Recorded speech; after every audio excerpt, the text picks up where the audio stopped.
Hi, I am Mia Hewett, and you're watching Inside the Minds of Leaders.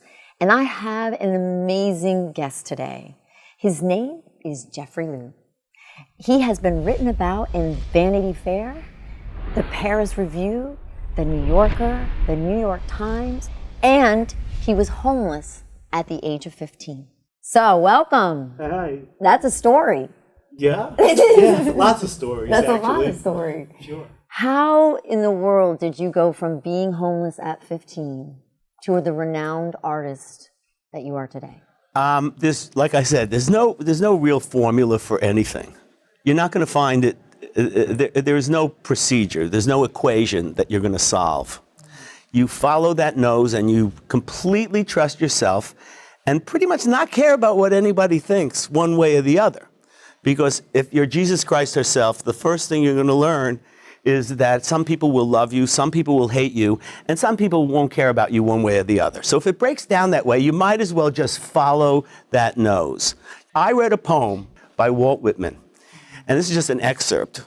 But aloof and lighthearted, I take to the open road, the long brown path before me, leading wherever I choose.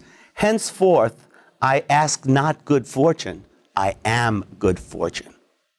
And with that as a philosophy, I took off. I just took off. And how is it that you have no limits? You really operate from a state of no limits. Lack of fear.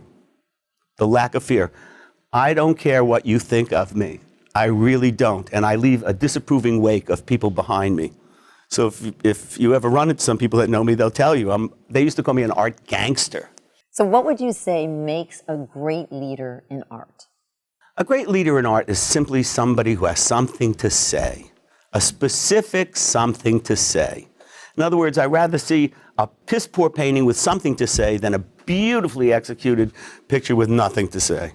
So how did you become so courageous? Like, where was the deciding moment where you said... Well, I grew up in Manhattan. You know, you got your ass kicked every day. I mean, you know, when I walked out my door, I looked in both directions, you know, to see who would get me, you know.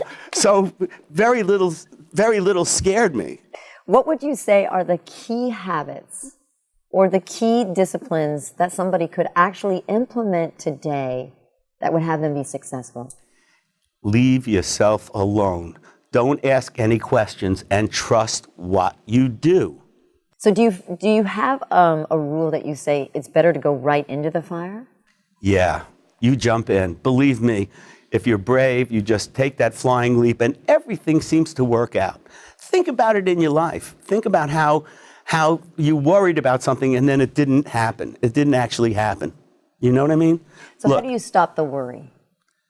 No inner conversation. The minute you start talking to yourself, you have a problem. It's going to waste time. It's a leak in your boat. And the inner conversation is the most dangerous thing in the world. What should I do? Who am I? Where am I going? Do they like me? Do they not like me? No, none of that. None of it. And I know it sounds easy for me. It's not for other people, evidently. So how do you do that as lived? So you have the thought, and then what do you do with the thought?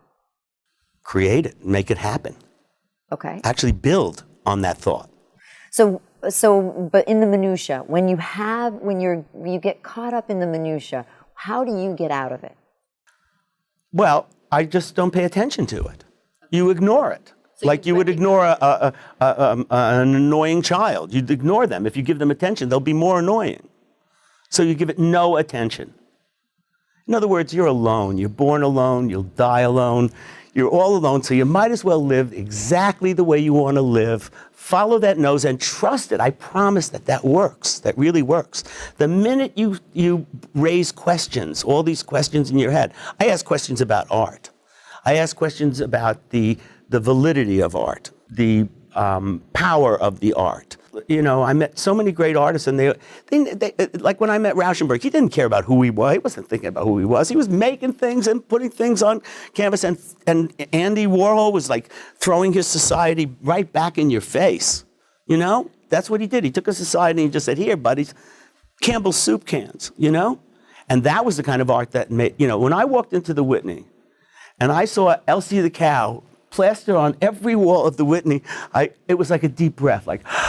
Not an overworked painting, not an overworked situation. clear advertising. I don't think he was thinking about it. That's just everybody that's done anything just doesn't think about it. Art is not an academic process. It's about soul, and you can't say that to an academic. You mention soul to an academic. I mean, that just doesn't work, doesn't fly. But there is a soul. We're Bic lighters. We're disposable in these bodies. The spirit is in us. The spirit wants to fly, and yet you got bills, and you got kids, and you got things, and parents, and schools, and academics, and you're being pushed around. So what I've tried to do, and this is a hard job, I wouldn't even suggest it to anybody, I wouldn't give this advice, but I tried to bend the world around me, not me around the world. I love that. Hard job. I love Very that. hard Why job. do you say it's hard? Because you're going to have a lot of disapproving people behind you. I mean, when I was in a classroom, I just walked out if it got boring. Just walked out. That was it. I said, this is boring. I'd rather do something interesting. Go down to 42nd Street, play skee ball, and go to Hewett's Museum, which was the only freak show in town. It was a flea circus. And I gravitated toward the flea circus. I loved the freaks. I loved them. And they weren't freaks. They were people with disabilities that turned it into a performance of some kind. So is there anything that you would say that we would have to give up to become like that? More free, without limitations? Give up the crap. Give up the negativity. If you look, we got Pfizer in our head. It's there.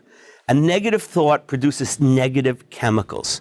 Witchcraft is nothing more than saying, I hate that guy, I hate that guy, I hate that guy, and repeating it. That's witchcraft. We still do it to this day. We're doing witchcraft all the time. You see Trump and Hillary Clinton doing witchcraft on each other, you know?